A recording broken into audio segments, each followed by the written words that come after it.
Inflation has declined from 9% to 3% over the last 12 months. So is 2% just around the corner? Or does the Fed still have more work to do? Hi, I'm Jake Schurmeier, fixed income portfolio manager, with today's episode of the Harvard Lookout. The decline in inflation is nearly as remarkable as its ascent in 2021 and 2022. And we can break this disinflation down further into four broad categories: food and energy, goods, think things like cars and furniture prices, shelter, and non-shelter services. So starting with food and energy price inflation, it's declined as we lap the large increases that we saw immediately following Russia's invasion in Ukraine.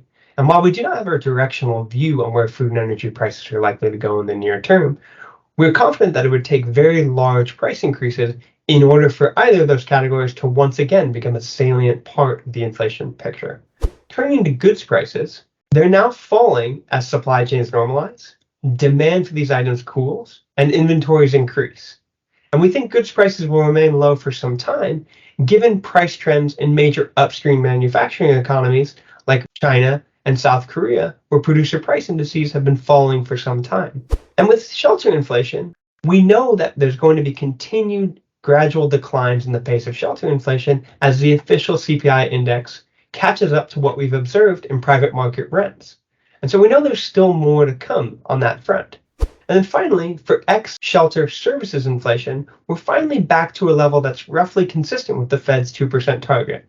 So what's the problem? What we do not know for sure is whether this disinflation is going to prove sustainable into 2024 and 2025. The labor market remains tight, and wages are running above 4%. The Fed anticipates that past rate increases will address both of these concerns, and we think they're right, but the jury's still out on whether or not that's the case. So thank you for your time today, and stay tuned for our next episode of the Harvard Lookout.